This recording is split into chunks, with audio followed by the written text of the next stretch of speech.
Hey everyone, this is smpratte, and today we're going to talk about what's going on with video games. I really just wanted to talk freely here. I don't really have many notes written down or anything, and just talk about, that controversial video that went around. I'm sure most of you have seen by now. A pretty popular speedrun YouTuber put out a video about some of the conflict of interest in video games. So I want to talk about that a little bit and what I think is going to happen overall. We're going to talk about the pop report a little bit as well, because I hear a lot of people saying how, the pop report will affect the market, it's going to tank. We have all these theories out there. So I'm going to try to tackle all that in this video. And I'll go ahead and start with that conflict of interest, which I think raises a lot of valid concerns. However, I'm not sure how much it's going to affect the overall market, especially in a negative way. I think it's good to be aware of these certain sales, and I think everyone unanimously agrees that conflict of interest isn't good, okay? Like, you don't want to see that. I've even hinted at it here and there about in Pokemon and trading cards. It's why I don't personally do sponsorships. I've had all these auction houses, grading companies approach me and other companies, and I don't like crossing that line personally, because I think at that point, you're a biased individual. So that's really what's going on with the video games. You have people who either work for an auction house, work for the grading company, or they advise for the grading company, they have an email for that company, and you just don't like to see that overlap there. It's nice to just keep things organized and clean and separate. And like people who are taking sponsorship deals and stuff, I get you're trying to make a living, but there's a difference between like being sponsored by like coconut water or NordVPN or $5 Shave Club, these irrelevant products to what you're giving advice on. Where when you're advised or work with or for, a grading company, you are inherently in it. Like, that's very relevant to what you're talking about. So you don't like to see that stuff. I don't like to see it. That's why I don't mess with it. I keep a very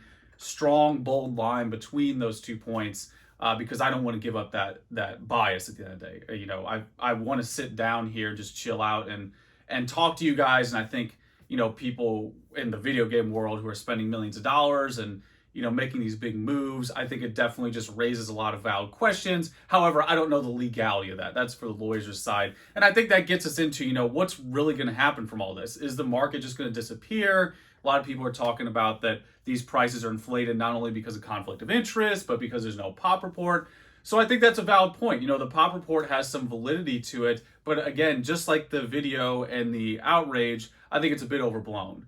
I don't think just because there's a pop report, let's say, published right now, after this grandma video ends, I don't think it's going to just instantly destroy the market. I think what's going to happen is people are going to realize that certain games in mid-tier availability, like, oh, I didn't realize there's 100 of those in there. I didn't realize it was 200 or whatever. But a lot of these very esoteric, like $1 million sales, whether it's a hang tag Mario or like Super Mario 64 9/8 or whatever it is, pick your poison. A lot of that stuff I think people already understand and have quantified. More specifically, pop report doesn't equal market availability. Right now, before I sat down in this chair in this grandma house, I looked at Super Mario 64, and there are 0 sealed copies available right now of the original Super Mario 64. Not even mint, just any sealed. So if the pop report says 50, 100, 25, it doesn't matter.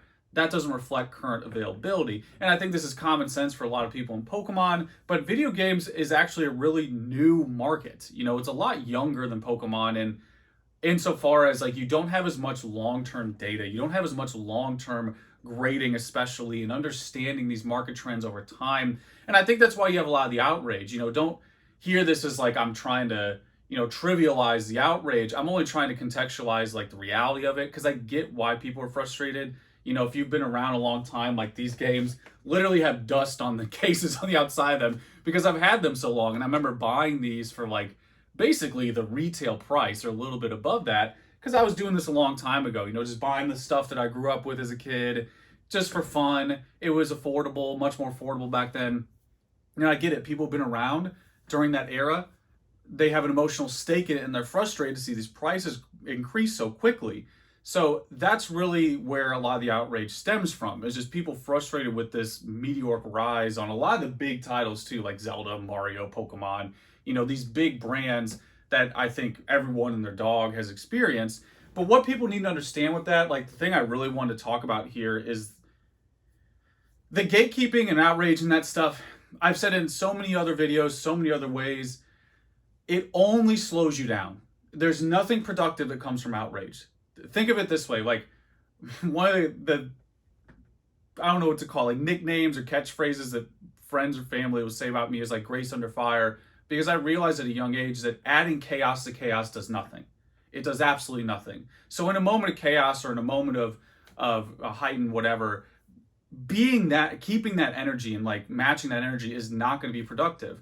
And in this case of video games, this emotional gatekeeping, all it's going to do is just either frustrate you emotionally and also make you miss a lot of opportunity out there in the market. And I think people really don't understand what that means. Like, people don't get that you're competing with others to buy products that are sold to you by billion-dollar corporations.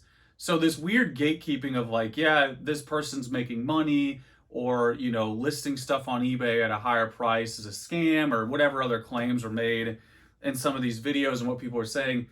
All you're doing with that is just completely eliminating your opportunity. That's all you're doing. You're just shutting the door on not only learning how the market works, because ultimately if the market isn't a bubble, just chill out, like just smooth back and let it all pop.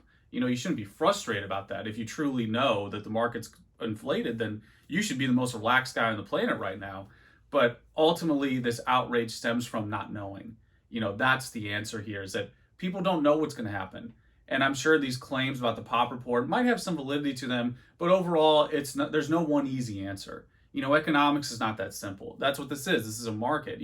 What people forget about these, because well, in this case, there's a lot of dust on it, but outside that, there's a layer of emotion blinding us from what this is. This is a product sold to you by a corporation with two registered trademarks. We got Rare and Nintendo 64 on this game, and there's probably even more licensing and stuff that goes into it, because again, this is product sold to us, the consumers, from a business, from a billion-dollar business. So when people go after, everybody else competing with one another in the secondhand market, trying to make a living, which 90% easily the people doing this is a passion project. It's not something where everyone's sitting in their like luxurious grandma house as a multi-million billionaire. That's not happening. But that is what Nintendo is. That is what Microsoft is. That's what these actual companies are. They're selling us product at the end of the day that we're putting an arbitrary emotional value on, and we're competing with one another. And through that competition, it can get a little crazy. Like with the conflict of interest, it can go overboard. But where you can also go overboard is when you try to gatekeep too much. That's where it can really go overboard on a personal level. Is like when people try to gatekeep and emotionally, like, just artificially control things in a way that the market just, doesn't care about. And that's a constant frustration. For example, if you have a bunch of perfect darks lying around and you make the false equivalency that, oh, there's going to be a bunch of clay fighter sculptor's cuts out there, because I have a perfect dark sealed. There's a lot of people doing that right now. There's a lot of people drawing false conclusions from emotion because they're so frustrated. They're like, oh, there's got to be more of these. That game can't be worth $100,000 or $1 million or whatever. When in reality, those games hitting those high prices are already optimized. They've been optimized right out of the gate. Even when this was super affordable, in quotes, to still buy sealed games, Sculptor's Cut's always been at the top. Mario Kart, Mario 64, Original GoldenEye, like these games have always been front runners, and the number isn't really as relevant as the fundamentals. That's why when I talk about Pokemon and other collectibles, fundamentals are the core of all this. If you have an item that's truly rare and has a difficult element to it, then it's probably going to do well, and the price really isn't as relevant because those fundamentals are driving that demand. You can't find a ton of Pikachu illustrators or alpha lotuses mint condition, especially. This stuff is already optimized. So whether there is this element of manipulation or bubble or whatever you want to call it, gatekeeping and getting frustrated about it is going to do absolutely nothing. It's not going to change anything. It's great to make people aware, so you're aware as a buyer, going into it, but ultimately the market isn't in this huge bubble. The pop report isn't something that, it's not this like needle that's going to pop it. There's going to be certain games that might be affected and some that won't, because that's how economics and markets work. They're very diverse, they're very dynamic. They're not as linear as speed runs. I think a lot of people coming from that community with that mindset looking into collectibles need to understand how nuanced markets are. They're always in motion. It's not something where it's like you have a game with certain parameters and you keep grinding and optimizing in a linear fashion. That's not really how markets work. Maybe you can look at certain games that are very rare and, again, these very esoteric items that are super, super rare. Yeah, they might act that way. They might move only like this because they're super hard to find. But overall, a lot of games, a lot of anything, investing in markets, anything goes like this. There's always some type of ebb and flow, always some type of fluctuation. It's only those hugely exceptional items that are typically trending one way or the other. And again, going back to the conflict of interest, it was those items. So, at the end of the day, I think we could sit here and pontificate as much as we want, but you want to be balanced in the middle. You want to be grace under fire. You don't want to be on either side where you're super outraged or blinded. We got to be somewhere in the middle of those 2 points, and that's what I try to do here. Again, just speaking to you freely, just chilling here on an afternoon. Felt like I needed to talk about this because a lot of people have been asking about it, and that's just my take. I do video games for fun on the side. I think it's a great hobby, just like Pokemon and Magic and sports and whatever. Pick your poison. I think it's all very same idea. This is our experience. We're collecting. It's not going anywhere. There's whole generations of kids and now adults, kids of all ages who are doing this. So, it's just one of those things that's here to stay. And again, if anything, what's going to come from all this controversy is probably just more awareness of the video game market. I'm sure there's people who saw that video, they're like, oh, I wasn't aware people collected video games, and they're going to go down the rabbit hole and probably buy some. So there it is. That's what I have. You know the deal. Let me know how you feel. That's pretty much it, guys. Till next time.